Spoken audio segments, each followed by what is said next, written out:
padre, quais são aí os princípios do Espiritismo aí, segundo Allan Kardec? O senhor conseguiria dar uma resumida aí, os pontos-chave da doutrina deles, para ficar mais claro? O kardecismo, ele vai citar, basicamente, a reencarnação como a base, né, kármica, que é o karma, né, vai dizer que a alma é, de fato, né, a realidade verdadeira do homem.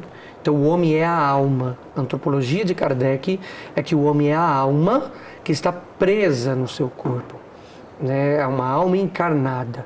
Então, você está preso no seu corpo, você precisa ir se purificando de tal maneira que você vai conseguir se desprender, né, desta matéria falha, desta matéria não perfeita, desta matéria corrupta, em que o seu espírito, que é bom, né, a alma, o espírito nada mais é do que a sua forma verdadeira e perfeita. A alma é a sua forma, até que a gente vê, ectoplásmica, né? Tem, né, o ectoplásmica significa, né, uma substância da alma, ela não é algo totalmente espiritual, existe uma certa substância, e a vida desta alma, ela é o espírito, né?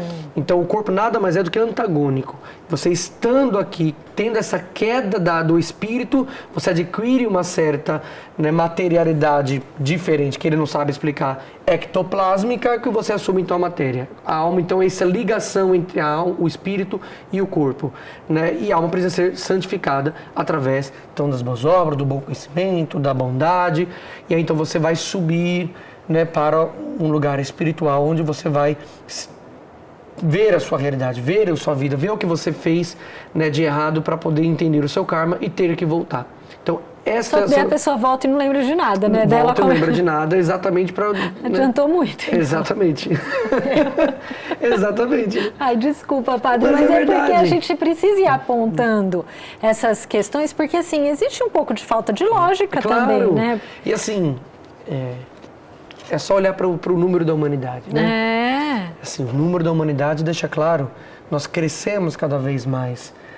Nós deveríamos nós teríamos que, se o tempo todo são pessoas reencarnando, o ciclo, né, de número da humanidade sempre deveria ser sempre o mesmo, de número de determinado ciclo, a qual ciclo deveria ser sempre o mesmo número de pessoas e não crescer tanto o número de pessoas como tem crescido, né?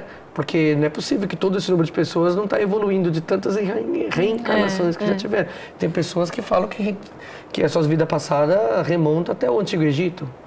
Pelo amor de Deus, a pessoa já tinha que ter respostas para tudo. Então, padre, realmente a conta acaba que não fecha mesmo, porque além disso, ainda tem uma parte dos espíritas, de quem acredita na reencarnação, que acredita que você pode reencarnar nos animais, né? Sim. Então daí a conta fecha menos ainda, né, padre? Sim, porque existem, de fato, partes de espíritas, até aqueles mais ligados ao Oriente, né, que acreditam de fato que dependendo do modo como você morreu, como você viveu na sua última reencarnação, né, você volta como um animal, como um pombo, né, como peixe. Então, ô padre, então no fundo, assim, eles não acreditam na graça de Deus, né? Não. Eu me salvo por mim mesmo, se é que pode falar assim. Exatamente, isso é uma heresia condenada pela Igreja, né? É quase um pelagianismo.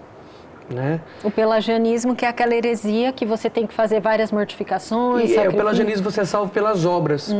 Né? O grande sacado do pelagianismo é: você não precisa da graça para ser salvo, basta as obras e a sua própria força humana. Porque para os pelagianos, para Pelágio, a graça de Deus já estava na criação, já estava na natureza. Então você não precisa de uma graça exterior para te salvar. Basta você entender, né, essa graça em você através de Cristo, que você pode se salvar. Os espíritas, mais ou menos... É que na prática acaba sendo igual. Isso, né? Mais ou menos será isso, porque você não precisa de Cristo para ser salvo. Você precisa se reencarnar para ser salvo. Então é uma negação total da graça de Deus. Mas então como que eles veem Cristo, padre? Cristo é um espírito de luz elevado. Tem uma entrevista do saudoso Dom Henrique Soares falando sobre isso, né? Ele toca exatamente nesse ponto, né? É muito interessante. Cristo é o quê? Cristo é apenas o espírito de luz elevado. Não é Deus, não então. É Deus, não é Deus. É uma pessoa iluminada entre tantas outras do mundo.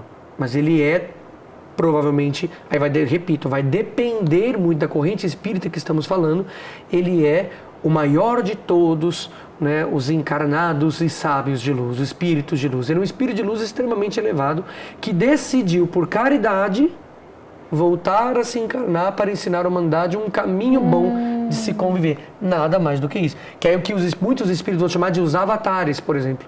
Buda, né, Maomé, Jesus, Sócrates, que são espíritos... Está todo mundo no mesmo pé de igualdade. No mesmo pé de igualdade, ou seja, são espíritos de luz extremamente evoluído, que por caridade, vendo aquela humanidade lá embaixo ali sofrer, você pôde, né, então, se encarnar para poder ajudar. Mas, repito, vai depender da corrente espírita.